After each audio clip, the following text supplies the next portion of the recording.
Este microencuentro parte de la confianza en la capacidad de la literatura para transformar la sociedad en la que se inserta.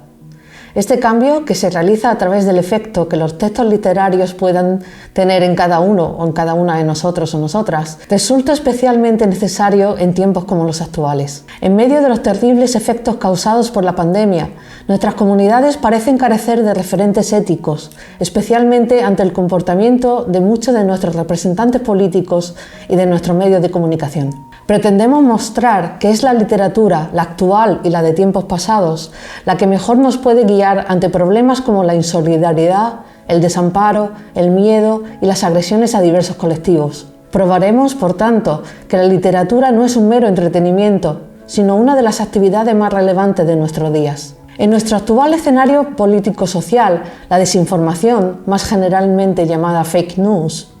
se ha convertido en una de las mayores preocupaciones a nivel mundial por su impacto en la visión del mundo que tiene la ciudadanía. La desinformación se define como noticias intencionalmente falsas,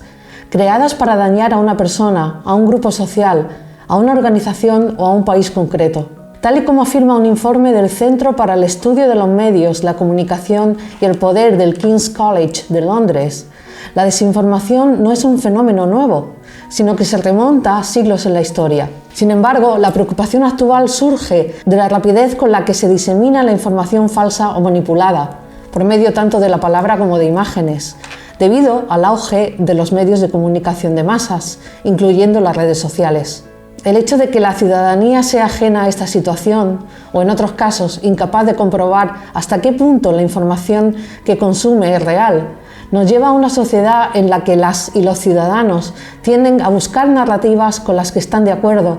dejando poco o ningún espacio para la autocrítica y la discrepancia, y llevándonos a la pérdida de la capacidad de mantener un pensamiento crítico independiente. Para hacer frente a este reto fundamental de la sociedad actual, la literatura surge como una herramienta vital para entender la intencionalidad que se esconde tras la manipulación de la información y para hacer ver la importancia de cuestionar y contrastar la información recibida por parte de cada cual. En nuestro microencuentro mencionaremos numerosas referencias literarias que nos pueden guiar en nuestro entendimiento del porqué de la desinformación, pero nos centraremos principalmente en la novela de George Orwell, 1984, y en dos obras del también británico Graham Greene, El americano impasible y Un caso acabado. Con la novela de Orwell entenderemos que el lenguaje no es inocuo, muy al contrario, tal y como defienden los teóricos del análisis crítico del discurso, el lenguaje, y por ende el discurso,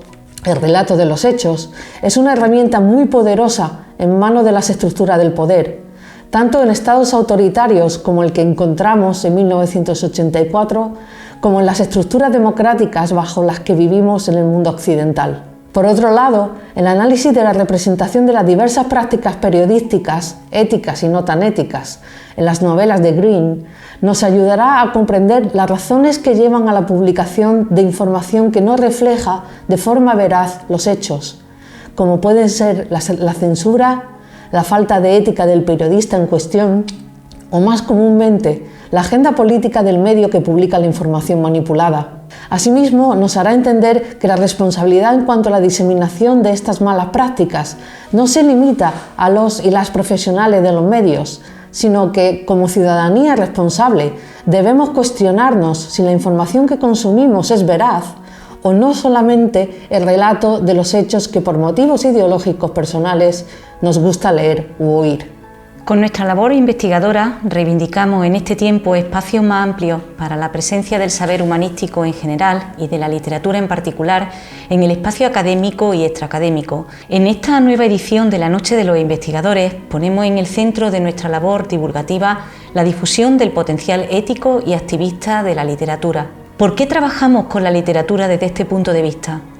¿Por qué dedicamos nuestra labor investigadora a traer los textos literarios a un diálogo permanente y productivo con nuestro mundo actual, con independencia de la época en la que hayan sido escritos? Porque, en primer lugar,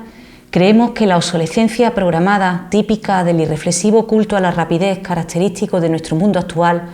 no silencia el inextinguible potencial semiótico de la literatura, que sobrevive al paso del tiempo y a los cambios históricos y sociales. Porque pretendemos, en segundo lugar, Subrayar la generosidad inherente al acto de la creación literaria, que al compartirse nos abre a maneras maravillosamente diversas de recrear y entender la pluralidad de nuestra condición humana. Contribuimos, por lo tanto, a minimizar planteamientos reduccionistas y empobrecedores de la realidad que han encontrado un medio de difusión óptimo en el ámbito mediático. Rastreamos y describimos desde un punto de vista ético y estético los procesos que han configurado los textos literarios como espacios terapéuticos, sanadores tanto para quienes los escriben como para quienes los leen, escapando de la realidad y sus crueldades. La literatura es el mejor antídoto contra esa otra pandemia de la homogeneización de pensamientos que nos quiere desmovilizadas y en silencio. Explicamos cómo a través de diferentes épocas y culturas los textos literarios se han configurado como espacios de resistencia que han diseminado pensamientos disidentes, han desestabilizado los discursos hegemónicos y por lo tanto han hecho posibles profundos cambios ideológicos y sociales. Aplicando diferentes métodos, visibilizamos en nuestro diálogo con los textos literarios las contribuciones de la otredad silenciada por determinados intereses políticos o ideológicos. Combatimos, por lo tanto, la cerrazón epistemológica y abogamos por una ética inclusiva y de expansión del conocimiento. Fortalecemos el reconocimiento de la literatura como un espacio de defensa de las libertades y de los derechos humanos. A través de nuestro diálogo crítico con el texto, explicamos cómo la literatura es un lugar de afirmación de identidades diversas y de veneración de la simbiosis cultural y del mestizaje frente a los discursos populistas, separatistas y excluyentes. El texto literario ha acogido la voz de las minorías y la ha amplificado, nos ha hecho, por lo tanto, personas más ricas epistemológica y culturalmente, pero también más empáticas y tolerantes. Explicamos el mundo a través de la literatura para transformarlo para bien. Trazamos cronologías activistas, como la de los discursos feministas que han utilizado la literatura como medio de difusión de la igualdad real y efectiva entre mujeres y hombres. Ponemos de relevancia la voz oposicional de aquellas mujeres que desde el siglo de las luces denunciaron la sinrazón del culto a una razón que no la hacía depositaria del derecho a ser independientes y felices. Tratamos de dar a conocer la literatura como un instrumento de expansión de nuestro ser frente a la cerrazón y la intolerancia. Trabajamos, en suma, con un potente y apasionante instrumento de regeneración ética y social.